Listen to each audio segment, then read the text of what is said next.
Oke, Ini luar nih Bang biasa. Langit, saya ulang. Saya ulang ini.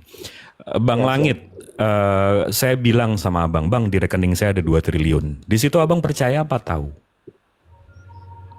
Saya belum percaya. Belum Karena percaya. Habis itu saya kasih tanda-tandanya Bang. Saya kasih tanda-tandanya. Motor saya mahal, mobil saya mahal, saya liburan jauh, rumah saya mahal. Di situ ya, Abang percaya atau tahu? mulai percaya. Mulai percaya karena saya udah kasih tanda-tandanya. Habis itu saya pegang tangan Abang, saya bawa ke rekening ke bank saya. Habis itu saya tunjukin saldo saya. Rupanya bener 2 triliun. Abang percaya atau tahu Bang? Kalau tadi sih saya konsisten ya percaya. Nah Abang percaya, Iya. tapi nilai percaya Abang udah nggak ada Bang. Udah untuk saya, nilai percaya Abang udah nol. Karena Abang udah tahu. Sama seperti kalau Abang bilang, Bang Jip saya ganteng. Walaupun saya belum melihat Abang, saya bilang saya percaya antum ganteng. Tapi detik saya lihat Abang, bener ganteng, hilang nilai percaya saya. Betul nggak? Iya. Buat apa saya percaya lagi? Saya udah tahu Abang ganteng. Konsep yang sama itu sama dengan Tuhan, Bang. Kalau Tuhan menunjukkan dirinya, kita nggak perlu beriman, Bang. Kita nggak perlu percaya, kita nggak perlu meyakini ada hari akhir dan seterusnya. Udah ada, gue udah lihat, udah gue indrakan. Karena itu Allah Subhanahu Wa Taala, Tuhannya nabi-nabi sebelum Rasulullah itu nggak pernah turun-turun, Bang. Karena detik dia turun, detik dia menunjukkan diri, hilang nilai iman, Bang. Nah, dalam Islam, iman itu nanti, Bang. Begitu kita udah nafas terakhir kita, di situ iman kita, Bang. Di situ kita terakhir tuh, itu di cut off tuh. Nah, contoh nih ya, Abang sampai nafas terakhir abang rupanya nggak percaya sama Allah, nggak percaya sama Rasul terakhirnya Nabi Muhammad. Begitu meninggal, ya udah, hilang kesempatan abang untuk percaya. Karena nanti begitu di kuburan, ya itu udah dunia lain, udah ada malaikat, udah ada ini, udah ada itu. Abang nggak bisa lagi minta, ya Allah minta satu. Makanya di Al-Quran diceritakan, setiap orang kafir nanti di akhir zaman, itu minta 1 detik untuk kembali ke bumi, untuk percaya sama Allah. Allah udah memprediksi makhluk-makhluknya ini. Gimana?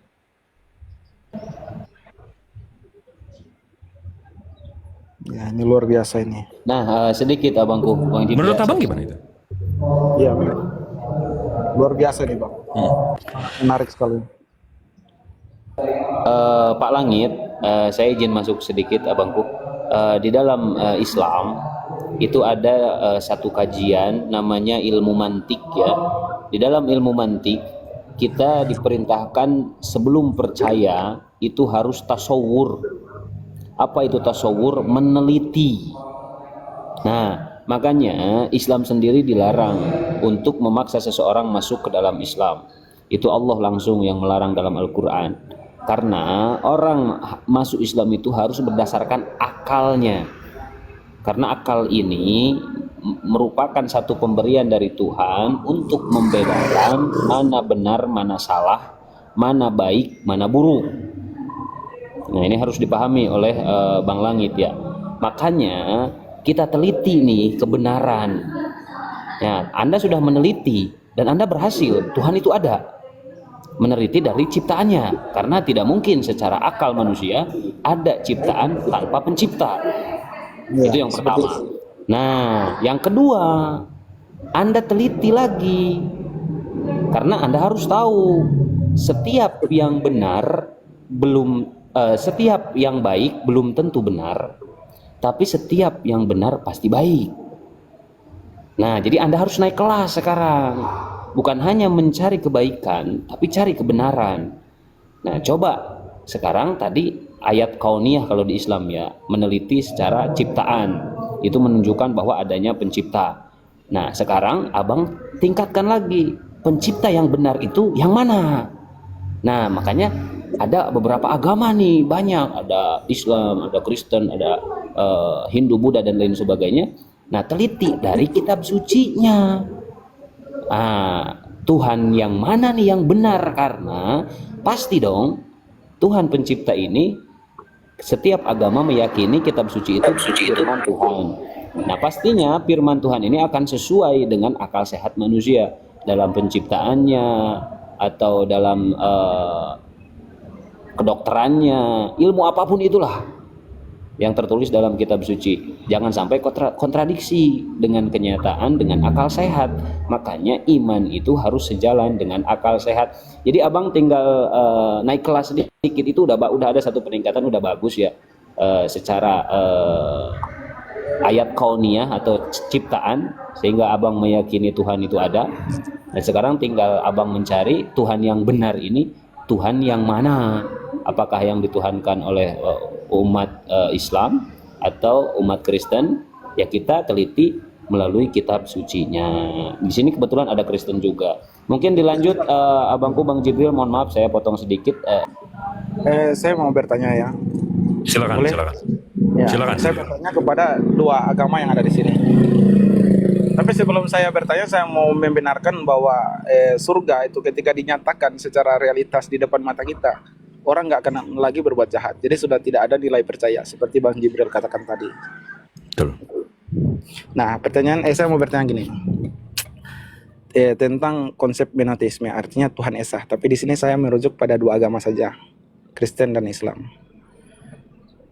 Kalau Tuhan itu Esa, mengapa Tuhan mengutus Nabi Isa dan Nabi Muhammad di waktu yang berbeda, dengan pesan yang berbeda-beda pula? Silakan dari Kristen dulu. Oh silahkan Pak Jimmy. Ya kalau yang Pak Ibrahim nggak monitor deh. Jadi kalau apa pertanyaannya itu Bang Langit? Kenapa? Kalau Tuhan itu Esa, mengapa ia mengutus Nabi Isa atau Yesus dan Nabi Muhammad di waktu yang berbeda dengan pesan yang berbeda-beda pula? Kayaknya pesannya sama deh. Contoh gini, biar lebih mudah ya. Contoh ya, gini. Agama Islam, Tuhan memerintahkan sholat 5 waktu menghadap ke kiblat. Agama Kristen, ibadahnya terfokus kepada Yesus sebagai Sang Juru Selamat, sebagai jalan keselamatan. Itu, silakan Bang. Kenapa pesan itu berbeda dengan waktu yang berbeda pula? Iya karena kan gini Bang, kalau dikatakan begitu, karena kan jadi maksud Abang mungkin syariatnya berbeda-beda ya, tata caranya berbeda-beda gitu ya. Ya, kalau Tuhan itu Esa, mengapa begitu? Kenapa nggak dipukul rata aja gitu ya? Satu aja gitu. Esa satu aja dengan satu pesan yang sama. Itu kalau saya ya, sebenarnya nalar saya menganggap seperti itu. Tapi silakan jawab dulu pertanyaan saya. Iya, justru itu kan pilihan kita Bang sebagai manusia Bang. Kita manusia diberi akal budi. Jadi kita kan diberi kesempatan sama Tuhan untuk apa ya? Untuk memikirkannya, untuk memilihnya gitu loh Bang. Dan karena setiap zaman itu ada orangnya, dan setiap orang itu ada zamannya gitu. Itu aja sih paling jauh saya bisa jawab Bang. Boleh saya tanggapi, Bang? Bentar sebelum menanggapi Pak Langit, biar dijawab dulu sama Muslim ya. Nanti Anda bandingkan. Lanjut silakan Bang Jim. Siap. Dari Muslim. Pertanyaannya, saya ulang ya Bang ya. Kenapa Tuhan yang Maha Esa mengirimkan utusan-utusan yang berbeda masa dan syariatnya berbeda? Betul nggak pertanyaan itu? Iya, pesannya berbeda. Karena saya udah sampaikan Bang, history will repeat itself. Sejarah akan selalu berulang. Jadi di mute dulu Bang, karena noise di sana. Karena saya udah jawab tadi, history will repeat itself. Sejarah akan selalu berulang. Allah Subhanahu wa Ta'ala itu udah tahu kelakuan-kelakuan manusia, kelakuan-kelakuan makhluknya, ciptaannya. Dari Nabi Adam ke Nabi Idris, ke Nabi Nuh, habis itu ke Nabi Hud, ke Nabi Soleh, ke Nabi Ibrahim, ke Nabi Ismail, ke Nabi Ishak. Akan selalu ada makhluk-makhluk di luar sana, manusia-manusia yang di luar sana yang akan mau menyembah yang kelihatan. Mereka memaksakan akan ada, nanti ada, harus ada. Kita menyembah tuh harus ada yang dilihat. Sama seperti abang kalau tahu cerita Nabi Nuh. Nabi Nuh dapat firman dari Tuhan yang nggak kelihatan. Dibilang disuruh bangun bahtera. Nabi Nuh bilang sama umatnya, aku diperintah oleh Tuhanku yang tidak terlihat ini, yang maha kuasa, yang maha besar, untuk buat bahtera. Kaum Nabi Nuh bilang apa? Mana Allahmu, mana Tuhanmu nggak kelihatan. Lihat nih, Tuhan saya kelihatan. Lihat ada berhalanya, ada bentuknya, saya bisa lihat, saya bisa pegang. History will repeat itself. Sejarah akan selalu berulang. Nanti akan ada terus. Nah, kalau pertanyaan abang, syariatnya kok berbeda? Sekarang saya buka nih kamera saya. Seperti abang tahu, Yesus atau Nabi Isa, ini di sini kita samakan ya. Bani Israel itu punya yang namanya Second Temple, bang. Jadi kalau abang Google Second Temple, mereka punya yang namanya Bait El. Di tahun 70, ini dihancurkan oleh Romawi. Ini Bait El diimani oleh mereka, dibangun oleh Salomo, dan seterusnya. Nah, kalau kita tanya, waktu Bani Israel punya Bait El, mereka ngapain sih di Bait El ini? Saya buka nih, dari Sefaria. Sefaria itu artinya library dalam bahasa Hebrew. Saya buka di kitab fikih mereka di Misnah Sukah nomor 5. Di sini dibilang, setiap hari mereka akan mengelilingi altar 1 kali dan berdoa, Tuhan tolong selamatkan kami, Tuhan tolong berikan kami keberhasilan. Merujuk kepada Mazmur 118:25. Rabbi Yehuda mengatakan bahwa mereka akan berkata, Anifaho, tolong selamatkan kami. Dan pada hari itu, hari ke-7 Sukot, mereka akan mengelilingi altar 7 kali. Jadi orang Yahudi, Rabi Yehuda, waktu mereka punya Bait El, mereka disuruh tawaf, berputar mengelilingi ini 7 kali. Ini syariatnya sama seperti Muslim. Muslim itu diberikan oleh Nabi Ismail, diturunkan oleh Nabi Ismail, syariatnya sama, bang. Kita tawaf di sini 7 kali. Ini namanya Baitullah, ini namanya Bait El. Dua-duanya keturunan Ibrahim. Nah, jadi kalau pertanyaan abang tadi, saya ulang ya pertanyaan abang. Kenapa Tuhan yang Maha Esa mengirimkan utusannya berbeda-beda masa? Untuk jadi pelajaran bagi kita, bang, sekarang. Kalau abang baca Al-Quran, di situ menceritakan soal nabi ini, nabi ini, nabi ini, nabi ini. Untuk menceritakan kepada kami, umat muslim, kita jangan kayak gitu. Nabi Lut, kotanya itu Sodom and Gomorrah. Laki-laki sama laki-laki, perempuan sama perempuan. Itu menjadi pengajaran untuk kami. Jangan kayak gitu. Jadi untuk pelajaran, bang. Untuk pelajaran. Kenapa? Karena kalau semuanya turun pada satu waktu, kita nggak akan bisa ngikutin, bang. Tuhan pencipta langit bumi beserta isinya, Allah Subhanahu wa Ta'ala, lebih paham kita, bang. Lebih tahu kita daripada diri kita sendiri. Jadi dia yang tahu lebih bagus, dikasih tahu nih begini. Makanya diceritakan. Dikirim utusannya lagi. Dikirim lagi utusannya. Nah, tapi kalau yang abang pikir tadi, kalau kekristenan nggak ada kiblat dan segala macam, ya menjadi tanda tanya kan. Agama mereka dari Ibrahim, menjadi pertanyaan kan, itu ajaran Ibrahim atau bukan? Ya nggak? Gimana, Bang Langit?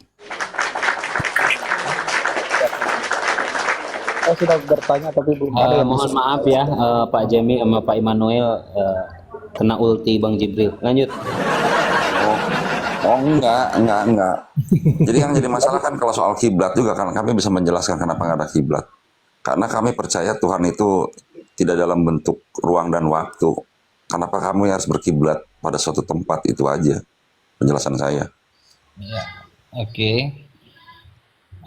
Gini, kalau kita bilang kiblat-kiblat, Oke, sebentar Pak Immanuel, saya ingatkan sebelum Anda bernarasi. Jangan kayak khotbah di gereja ya. Lanjut. Ya, gini, bait Allah ketika Yesus mati itu tirai bait Allah terkoyak kan, tirai utama itu yang hanya dimasuki oleh imam suci, artinya Imam Zakaria itu kan hanya dia sendiri yang bisa masuk ke situ. Itu terbelah, nggak ada lagi sekat antara Lewi atau Allah dengan manusia, udah nggak ada lagi sekatnya, udah terkoyak dia. Jadi bait Allah bukan lagi di batu, tetapi di tubuh Kristus. Jadi bait Allah itu pun sudah gereja itu bukan lagi batunya, tetapi hati kita ini yang jadi gereja. Jadi nggak perlu berkiblat ke Yerusalem, nggak perlu berkiblat ke Bethlehem, nggak ada itu. Dulunya mungkin ya ketika tanah perjanjian yang dijanjikan itu Yerusalem, maka kiblatnya Yerusalem. Tapi sekarang Yesus telah menggenapi hukum Taurat, telah menggenapi semua kitab para nabi, batal semua itu, nggak ada lagi laku. Gitu. Kiblat itu pun nggak laku lagi. Oke, boleh Oke, waktu habis. Lanjut. boleh saya batal. Inilah yang kalau ngomong asal bacot aja. Enak ya kalau ngomong asal bacot. Ini Bang, dari jewishhistory.org. Ini sejarah orang Yahudi. The destructions of Second Temple, penghancuran Second Temple, itu hancurnya itu tahun 69. Yesus digantung di salib tahun berapa? 33 Bang. Nah, katanya begitu Yesus digantung ini hancur. Yang bener yang mana nih? Bang, Jangan ngarang-ngarang lah, jangan ngarang-ngarang lah.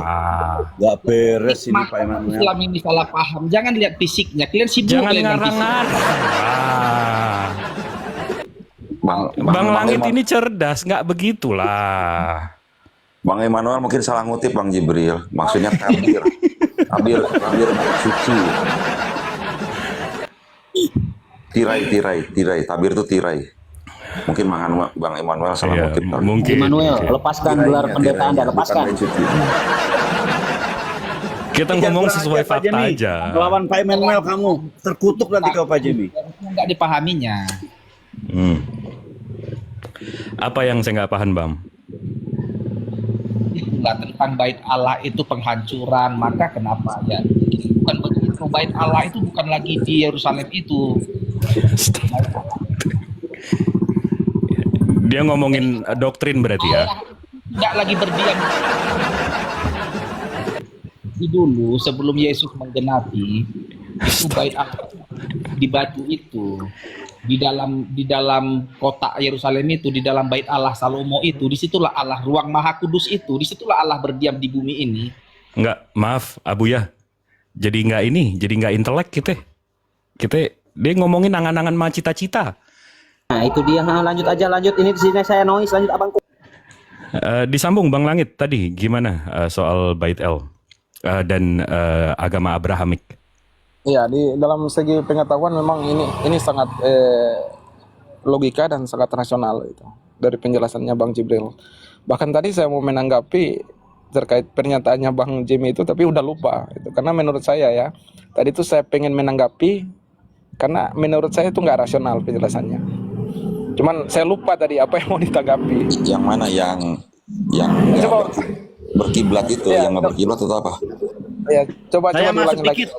Pak Langit, Silakan Bang. Dan Bang Langit tadi sama Bang Jemi itu kenapa Tuhan itu yang Maha Esa mengirimkan utusan-utusannya yang berbeda masa, berbeda waktu.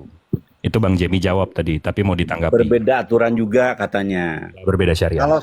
Kalau saya nalih gini loh, justru jadi penjelasan Kang Jibril tadi justru ada kesamaan sejarah berulang, sunatullah berulang dari apa yang ada dalam konsep keislaman.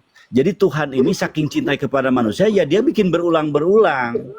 Datang nabi kan gitu, nabinya meninggal dunia, manusia berbuat kejahatan lagi. Ada lagi nabi, kan gitu. Beres baik, kemudian dia berbuat jahat lagi setelah nabinya nggak ada, diangkat lagi nabi, kan begitu. Artinya berulang-ulang, bahkan sampai kepada tempat di mana orang melaksanakan kewajibannya. Yang saya tangkap begitu malah. Itu mungkin Pak Langit yang saya bisa tangkap bahwasanya di dalam Islam konsekuensi Tuhan itu, konsistensi Tuhan itu terjaga. Dia tidak merubah apa yang telah ditetapkan di masa lampau, sekarang bahkan mungkin yang akan datang. nanti anak cucu Anda akan bingung dengan Tuhannya, maka akan ada sosok Jibril-Jibril yang lain, pangon-pangon yang lain yang akan menjelaskan kepada anak cucu kita. Clear ya? Bisa mungkin ditangkap oleh Pak Langit. Lanjut. Ya, bisa ditanggapi, tapi memang yang sangat rasional dan logika itu Bang Jibril, bahwa sejarah akan terus terulang. Saya sangat mempercayai itu. Setelah mendengarkan penjelasan dari Bang Jibril, saya sangat percaya dengan sejarah itu terulang.